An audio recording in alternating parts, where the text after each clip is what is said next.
महिला अजून कोणती सोहळ्याचा अध्यक्ष आपल्या विद्यालयाचे आभार मानतो आणि रयत शिक्षण संस्थेचे प्रतिमा पूजन करावं। आपल्या विभागाचे ज्येष्ठ नेते माननीय प्रोशेट पाटील साहेब यांच्या शुभ हस्ते प्रतिमा पूजन संपन्न होत आहे। त्याचप्रमाणे विभागाचे विभागीय अधिकारी रयत शिक्षण संस्थेच्या रायला मी विनंती करतो की आपण देखील प्रतिमा पूजन करायला।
माजी खासदार रामचंद्र ठाकूर साहेब, या कार्यक्रमासाठी आवर्जून उपस्थित असणारे साहित्यिक नागू विरकर, व्यासपीठावर उपस्थित मान्यवर आणि विद्यार्थी मित्रांनो, मी अध्यक्षांना सूचना केली की पुढच्या वेळी खुर्च्या टाका। आता ही पोरपोरी काय घरी जमिनीवर बसत नाही आणि 2 तास बसायला म्हणजे पाय आडवतील करा, त्याच्यापेक्षा पुढच्या वेळी त्यांनी त्याच्या पुढे जाऊन सांगितलं आपल्या हॉलची गरज होती, ते बोलत जागा आणि परमिशन खड्ड्यात ही आपली जागा आहे, मस्तपैकी बँकेट हॉल मोठा बांधून टाकूया आणि असा ऑडिटोरियम असला पाहिजे।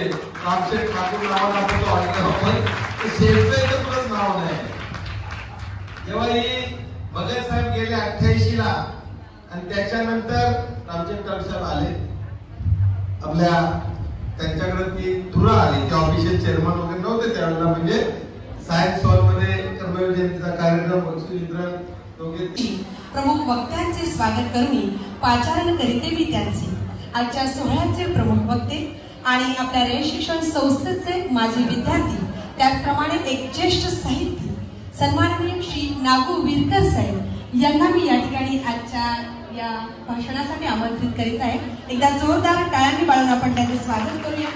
आजच्या सोहळ्याचे प्रमुख वंदे मातरम,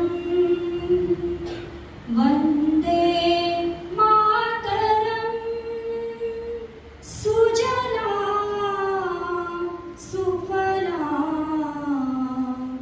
मलयज शीतला सस्य श्यामला मातरम, वंदे मातरम।